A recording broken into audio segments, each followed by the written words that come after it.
Bem-vindos ao Juris 360 Lab. Que bom estarmos juntos para analisar o informativo de jurisprudência número 844 do STJ. É o de 25 de março de 2025, né? Isso mesmo. O informativo com decisões bem relevantes. Sim. Vamos direto aos pontos? Neste primeiro bloco, a gente separou 5 julgados importantes. Vamos dar uma olhada? Vamos lá. Começando então com um tema que deu o que falar. O tema 1198. É o RESP 2.021.665-MS, julgado pela Corte Especial. Direito Civil e Processual Civil na veia, né? Foco na litigância abusiva. Exatamente. A tese que ficou definida, permite que o juiz, se ele notar indícios de abuso, sabe? Aquela litigância meio predatória, ele pode pedir, mas de forma fundamentada, tá? E razoável, claro. Pedir o que exatamente? Uma emenda à petição inicial.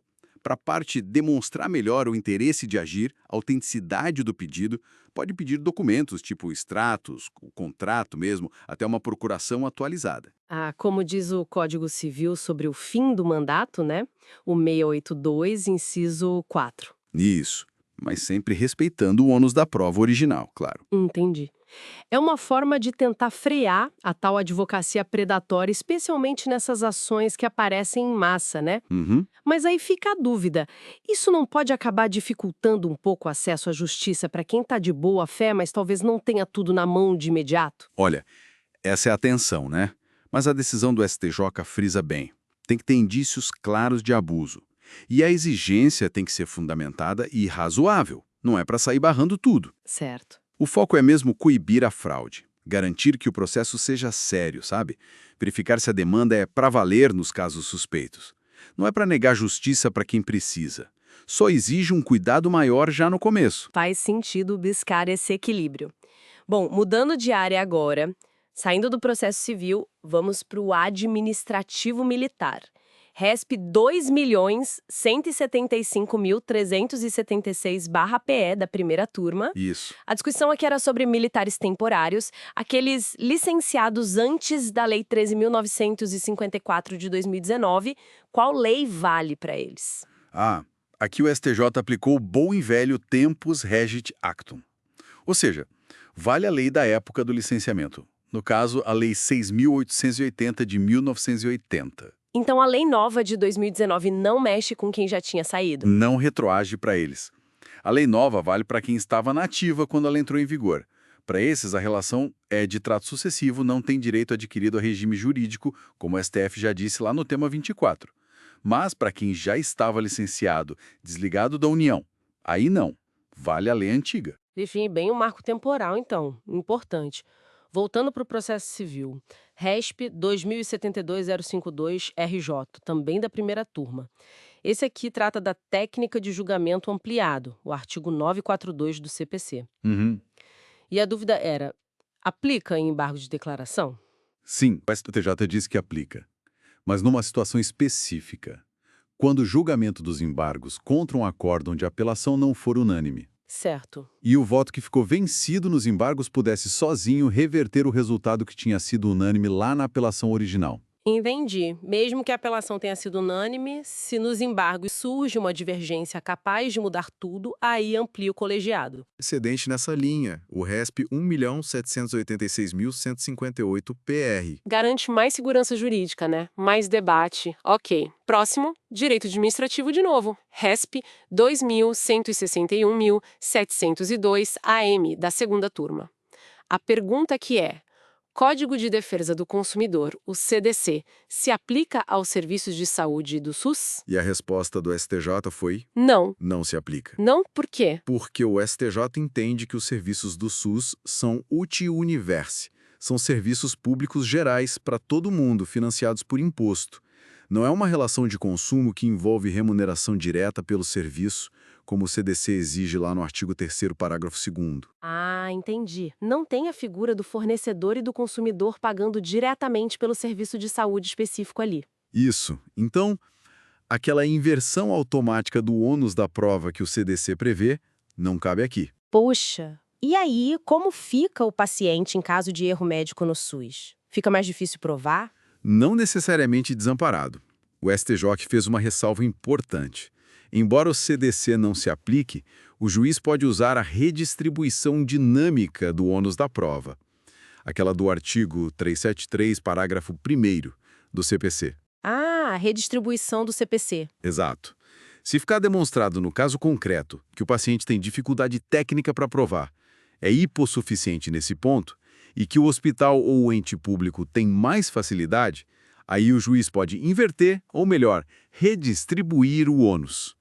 Mas é caso a caso, não é automático como no CDC. Entendi. Não aplica o CDC, mas o CPC pode ajudar na questão da prova, dependendo do caso. Clareou bastante. E, para fechar este bloco, um caso bem delicado, né?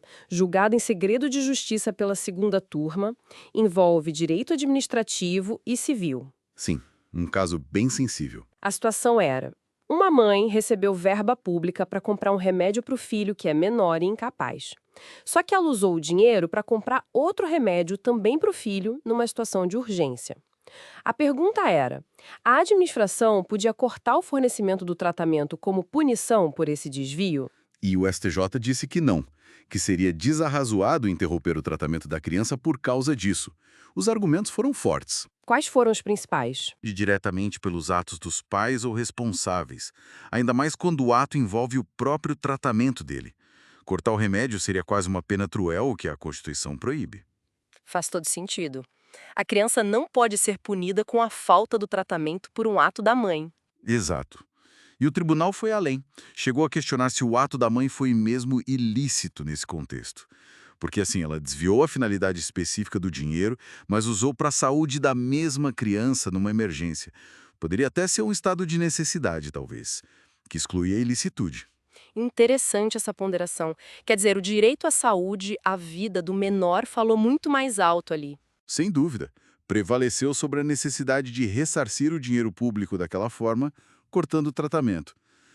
O STJ indicou que a reparação pelo desvio do dinheiro tem que ser buscada por outros meios, sem colocar a saúde da criança em risco. Mostra uma sensibilidade grande do tribunal para proteger os mais vulneráveis, mesmo em situações complicadas de gestão de verba pública. Exatamente, uma ponderação de princípios fundamental. Bom, cobrimos então os 5 primeiros julgados deste informativo 844.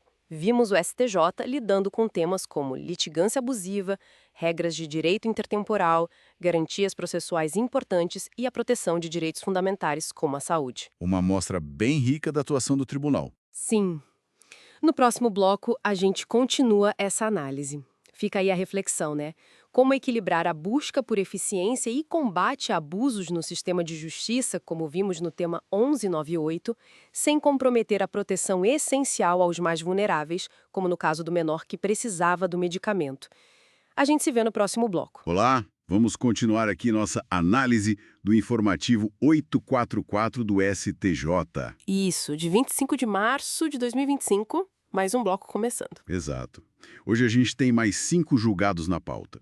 Vamos passar por direito tributário, digital, Constitucional, com ECA, processual civil e civil também. Bastante coisa. bastante coisa boa. Preparados? Vamos lá. O primeiro é tributário. Agente no AERESP 2520394, lá do Rio Grande do Sul. Aham. A dúvida é aquela: remuneração de menor aprendiz entra na base de cálculo da contribuição previdenciária patronal, IRAT e terceiros. Entra sim.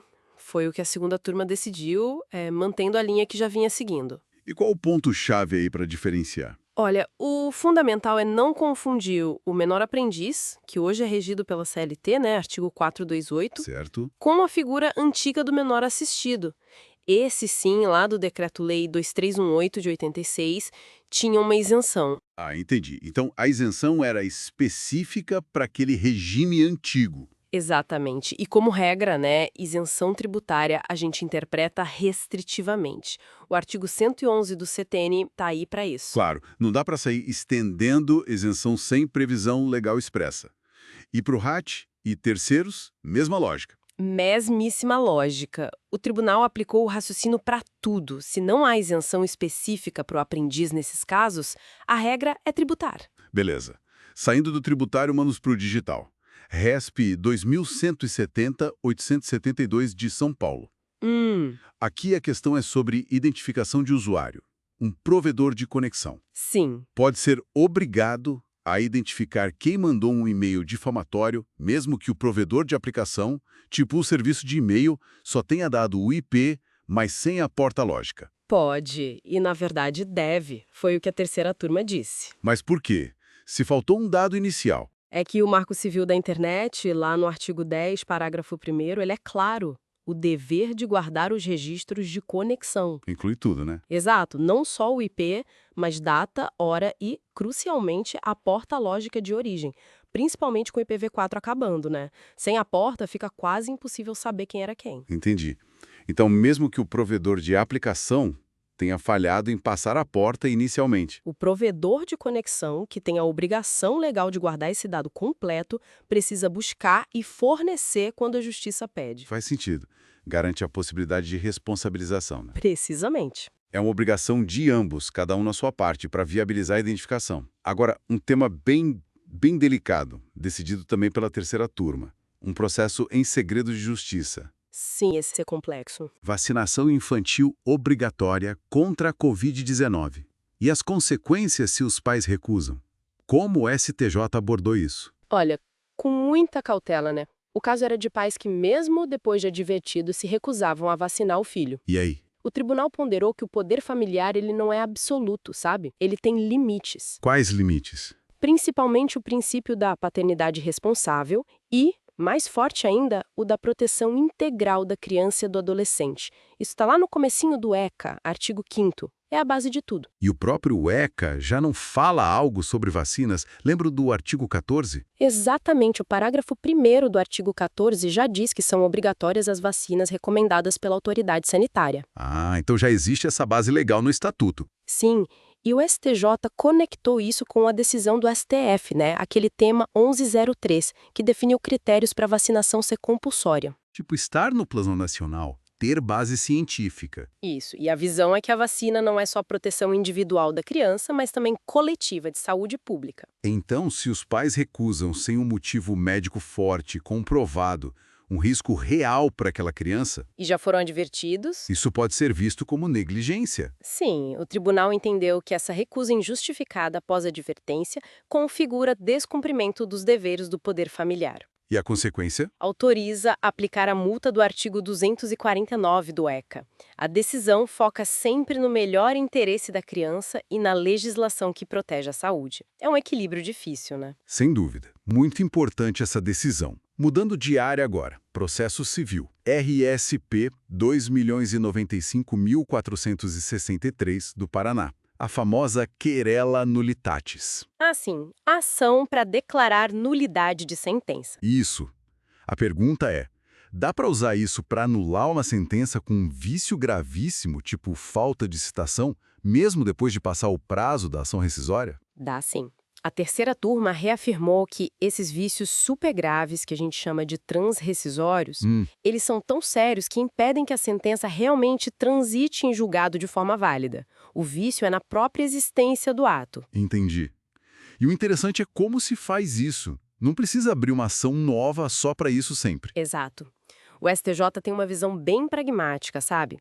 A querela é vista mais como uma pretensão de anular, não um procedimento fixo. Como assim? Significa que essa nulidade pode ser alegada, tipo, incidentalmente, numa defesa de execução, nos embargos, sabe? Ah, mais prático. Sim. Privilegia a instrumentalidade das formas, a efetividade. Se o vício é tão grave, não faz sentido criar mais obstáculos formais para reconhecer a nulidade. Para a gente fechar esse bloco, direito civil puro. AGINT NURESP 2.076.261 do Amapá. Alienação fiduciária. Tema recorrente também. É. Financiamento de carro, por exemplo.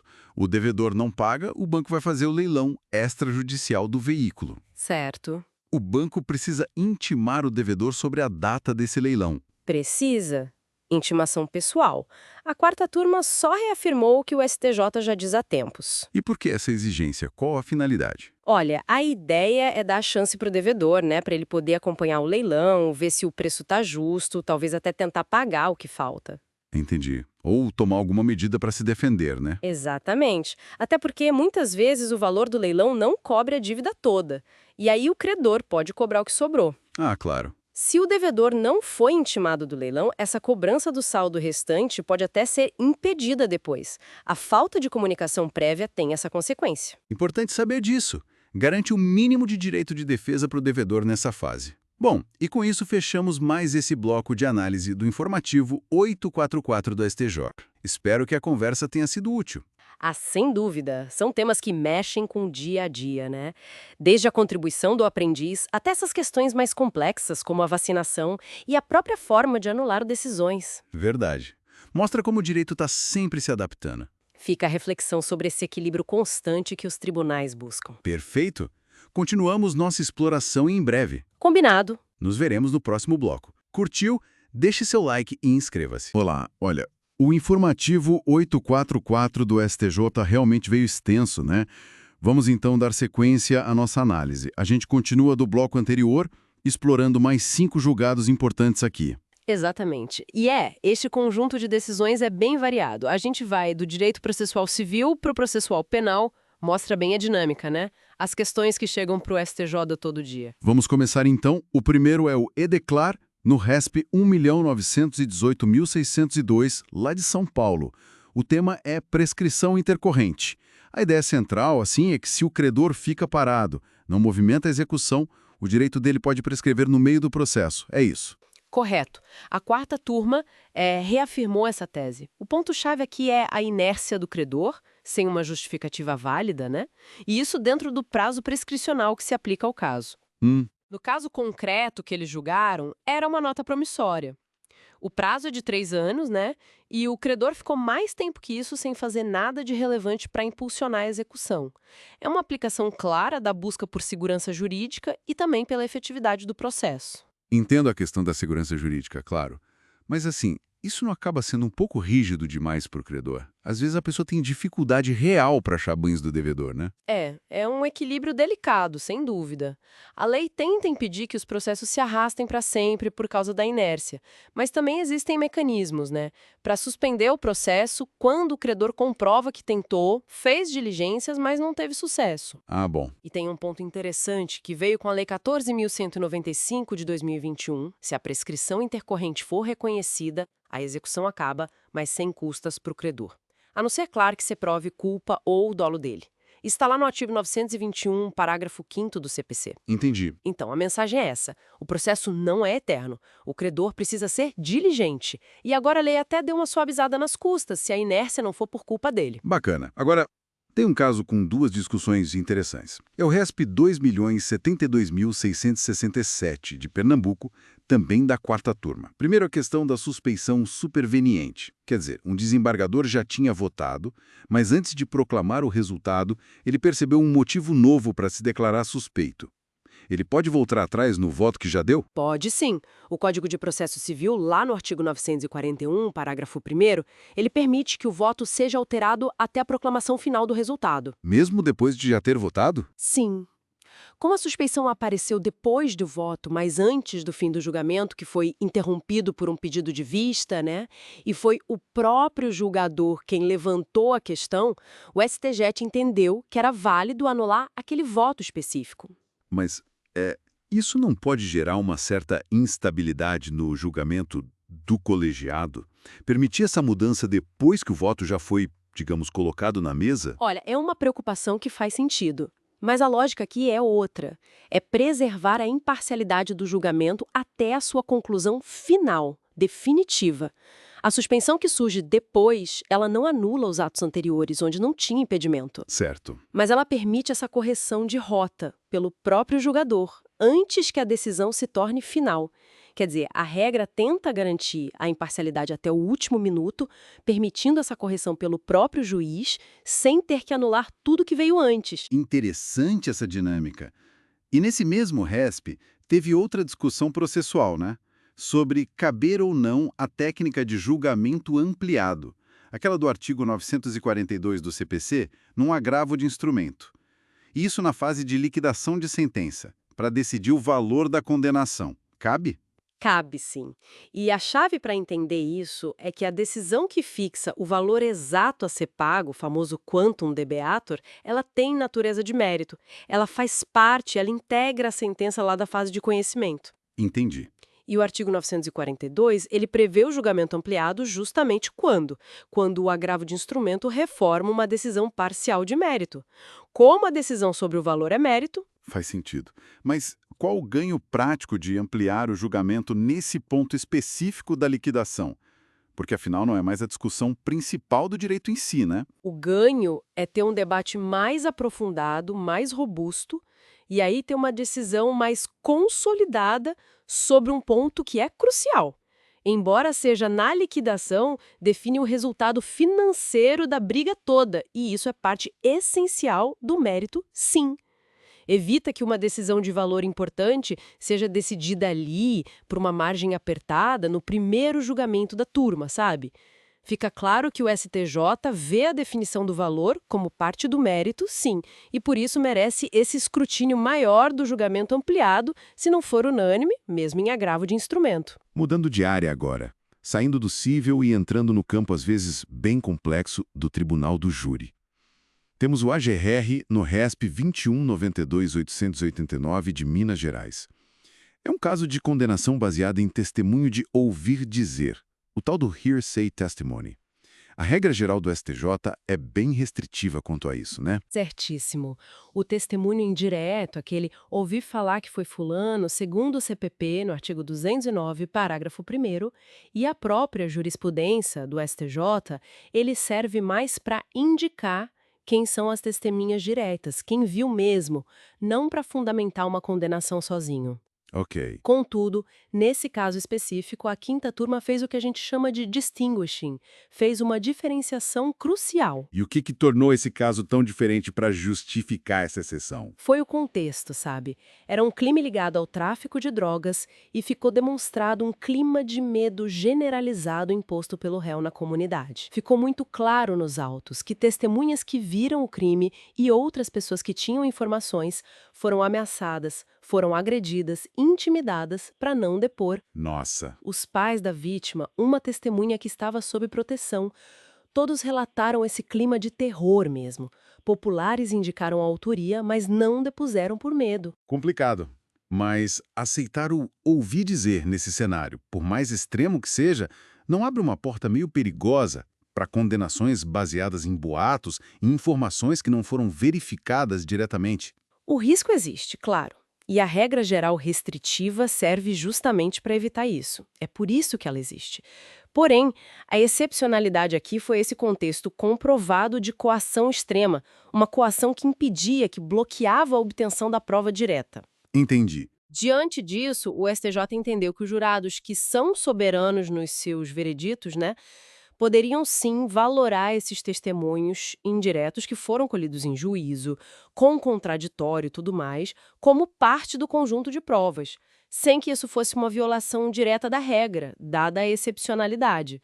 A lição aqui é sobre esse equilíbrio difícil. Em situações extremas comprovadas de coação, a formalidade da prova direta pode ter que ser relativizada, para não deixar a justiça refém do medo imposto. Dá o que pensar, realmente.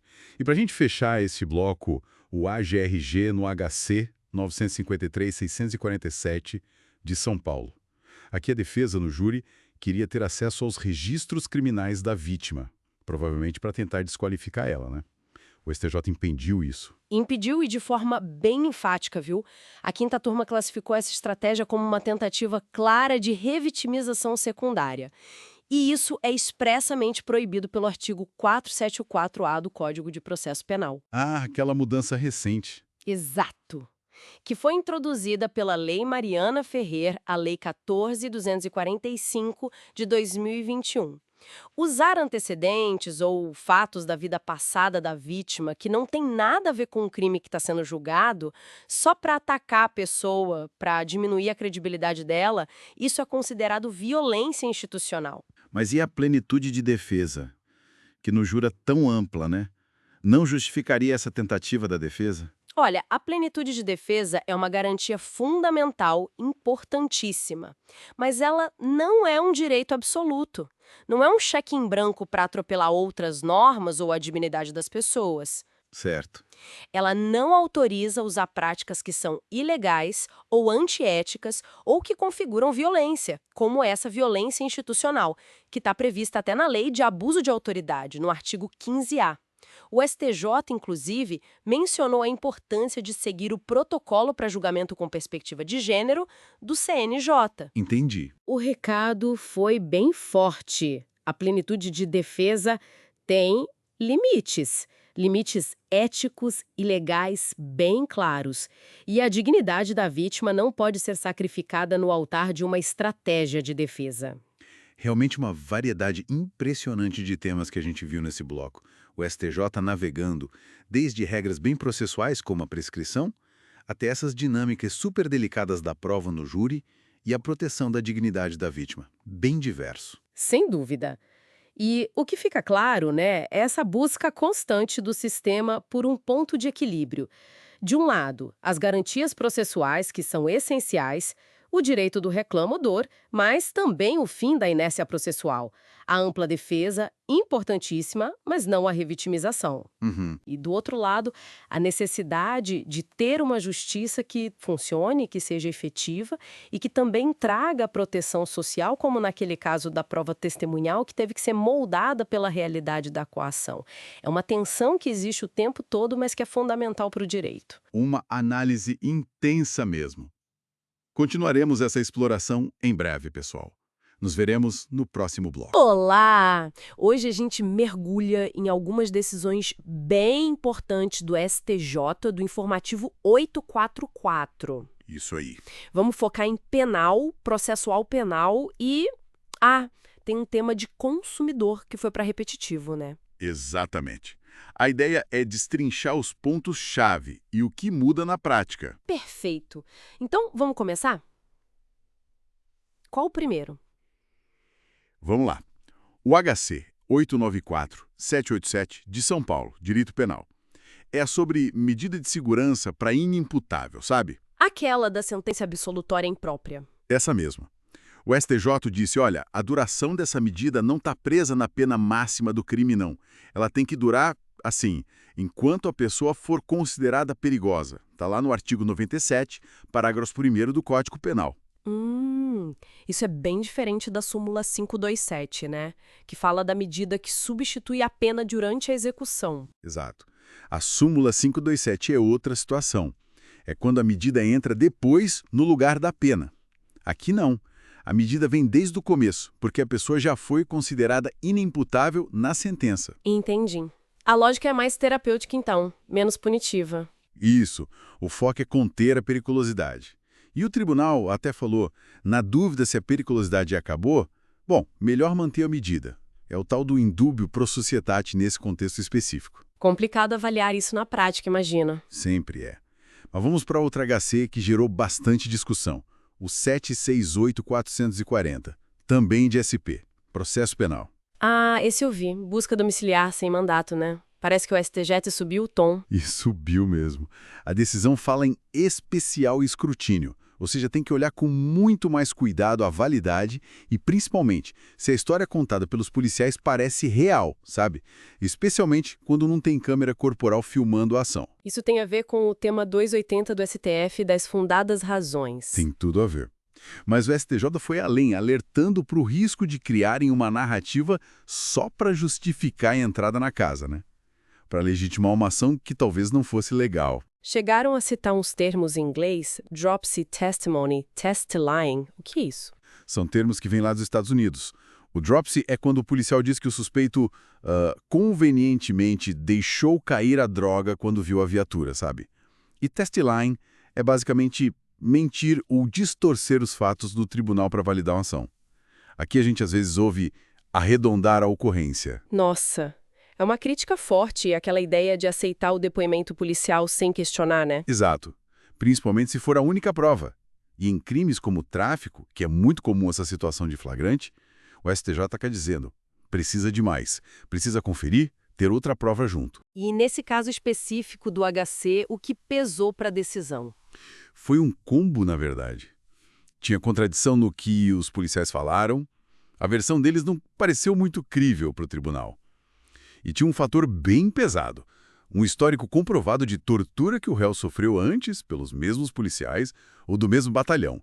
Isso levantou suspeita de retaliação, né? Nossa, que situação. Pois é. E ainda por cima, não ficou provado que teve consentimento para entrar na casa. E não filmaram nada. Aí, com tanta dúvida, aplicaram o indúbio para o réu. Soltaram o réu. Fica clara a tensão, né? Combater o crime, mas sem atropelar a inviolabilidade do domicílio, mostra como é importante ter controle e não tomar o depoimento policial isolado como verdade absoluta. Totalmente. Mudando um pouco o foco, teve o HC 96-979, do Rio, sobre o ANPP, o Acordo de Não Persecução Penal, que ficou decidido. Olha, a sexta turma definiu que depois que o juízo homologa o ANPP, já era. Não dá para vir depois e dizer, as condições ficaram muito pesadas para mim. Mesmo que a pessoa perceba depois que ficou ruim. Segundo o STJ, não. Porque o ANPP é um negócio jurídico, um acordo. A pessoa aceitou, com o advogado do lado. Voltar atrás depois seria ir contra a boa-fé, contra aquele princípio de não poder se contradizer, o venire contra factum proprium. Entendo. Protege o acordo, dá segurança jurídica, mas pode ser duro para quem assinou, né? Pode ser. Por isso a importância da defesa técnica avaliar bem as condições antes de aceitar. Mas a decisão priorizou a estabilidade do acordo. Certo. E teve mais um, né? Um agravo em RHC de Sergipe sobre processo eletrônico. Ah, sim. Esse foi mais pragmático. O HRG, no RHC 17.77.305, decidiram que se a decisão eletrônica está assinada digitalmente, está valendo, mesmo que não tenha o nome do juiz escrito ali no corpo do texto. Ah, ok. A assinatura digital já garante quem fez. Exato. A lei do processo eletrônico, a 11.419, já diz que a assinatura digital é que garante a autenticidade. Simplifica, né? Com certeza.